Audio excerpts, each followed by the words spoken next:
Hey everyone. Today I wanted to share a tool that I thought you might find useful in the classroom. It's called Diffit. Simply put, Diffit is a way to easily create leveled readings and assessments for your students.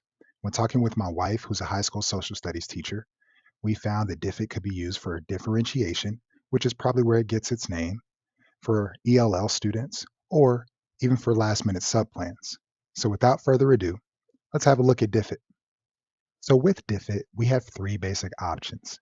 First, we could give it a topic or ask it a question, and it will generate a leveled reading and assessment for us based on what we put there. Secondly, if we found a link to an article online, we could paste that here, and it will reformat that at the proper reading level, along with giving us an assessment again. Lastly, we could paste part of a text into this box here or upload a PDF, and Diffit would again reformat that at the proper reading level and give us an assessment. So because the end result of the three options are so similar, we're just going to walk through one of them. And in honor of one of my favorite people in history, we're going to use an article from Britannica on Frederick Douglass. So I'll just paste the link here. And let's say this is for my third graders. I'll switch the grade here, and then I'll click Generate Resources.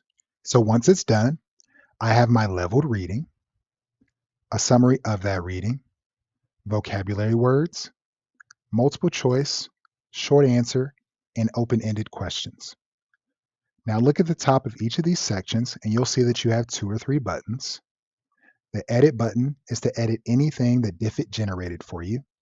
The Copy button is to copy any of this text onto another document.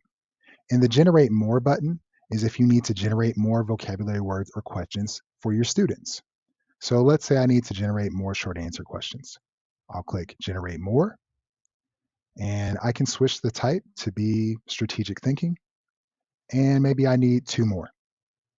I'll click Generate, and in a few seconds, I'll have two more questions for my students.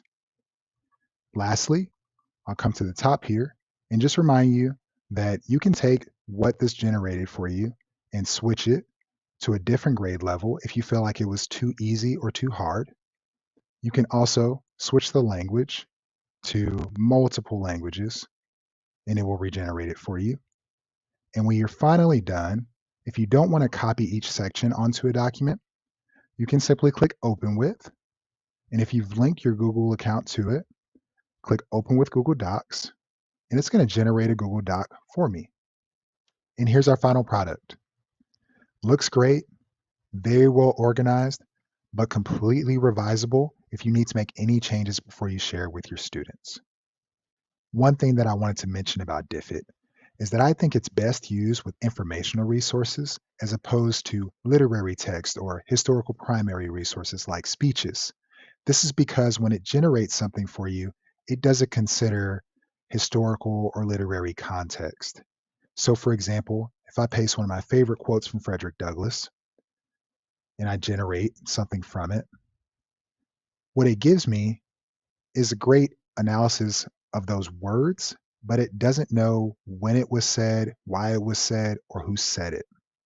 And so that's just something to keep in mind when you're trying to consider how best to apply this in your classroom. Well, that's it.